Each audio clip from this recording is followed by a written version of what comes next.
കർത്താവ് 25 കിലോമീറ്റർ ഇനിയും പോകണം. ഇത്രയും ദൂരമൊക്കെ ഉണ്ടോ? നടന്ന് മനസ്സിൻ്റെ ഒരുപാട് പേര്. കാക്കാ, ഈ സൈലന്റ് വാലിക്ക് ഇവിടുന്ന് കുറെ പോകാനുണ്ടോ? സൈലന്റ് വാലിയുടെ ഓഫീസ് ഇവിടെ അടുത്താണ്. പക്ഷെ സൈലന്റ് വാലി കാട്ടിന്റെ ഉള്ളിൽ പോവാണെങ്കിൽ 10-25 കിലോമീറ്റർ വേണം. അതിനിപ്പോ പോയിട്ട് കാര്യമില്ല. അതിന്റെ ഓഫീസൊക്കെ 1 മണിക്ക് അടക്കും. ഈ നേരത്ത് പോയാൽ അവിടെ പോകാൻ പറ്റൂല. ഇനിയിപ്പൊ അനക്കിപ്പോ സൈലന്റ് വാലിക്ക് പോകണമെന്ന് ഇത്ര നിർബന്ധം ഉണ്ടോ? നിർബന്ധമുണ്ട്. എന്നാ എന്തെങ്കിലും പോരെ, വാങ്ങിട്ടെ ഇവിടെ എഴുതി ഞാൻ പറഞ്ഞു പറയും കാക്കാ.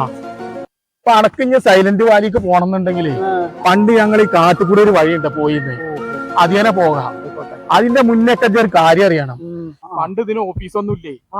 ഇതിന് പണ്ട് ഇതിന്റെ പേരനക്കറിയും. അതറിയില്ലല്ലേ? ഇത് വരക്കുന്നതെന്ന് പണ്ട് ഇതിന്റെ പേര് സൈലന്റ് വാലി എന്നായി. അതിനൊരു കഥ വേറുണ്ട്.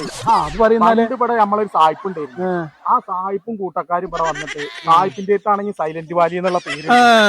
ഇതാണെങ്കിൽ ഇപ്പൊ ഇത് ഇടാൻ പറ്റും.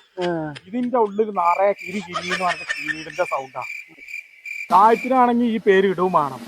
അയാൾക്കാണെങ്കിൽ ഒരിഞ്ഞ സങ്കടം. അപ്പൊ ഞാൻ എന്ത് ചെയ്തു വെച്ചിട്ടാ, ഞാനും എന്റെ കൂട്ടക്കാരും ചാക്കെടുത്തിട്ട് ഇറങ്ങി. നാനാ ബൈക്കും ഞങ്ങളോട് ഇറങ്ങി. പിന്നെ ചീവീടുകളെ പെറുക്കന്നെന്ന് ഞങ്ങൾക്ക് പറയും. അങ്ങനെ ഒരു 1.5 മാസം ഈ ചീവീടുകളെ പെറുക്കി.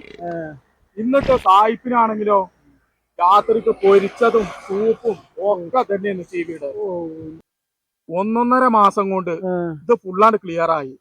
എന്നിട്ട് ഞാൻ സായിപ്പിനോട് വിളിച്ചു പറഞ്ഞു, നിങ്ങൾ ഈ പേരിട്ടോളിന്ന്. എന്നിട്ടാണ് സായിപ്പ് ഇതിന് സൈലന്റ് വാലി എന്നാണ് പേരിട്ട്. പിന്നെ ഇതിന്റെ ഫുൾ അഡ്രസ് ഉണ്ട്. ഞാൻ വരുമ്പോഴേ ഇത് കണ്ട കൊക്കല്ലേ, അതിലേക്ക് ചാടിച്ചാവാം. അതാ നല്ലത്. എന്ത് വർത്താനാ ഈ പറയണ? ഇവിടെ ഇരിക്കേ. എന്ത് വിടല നിങ്ങൾ ഈ വിടണത്?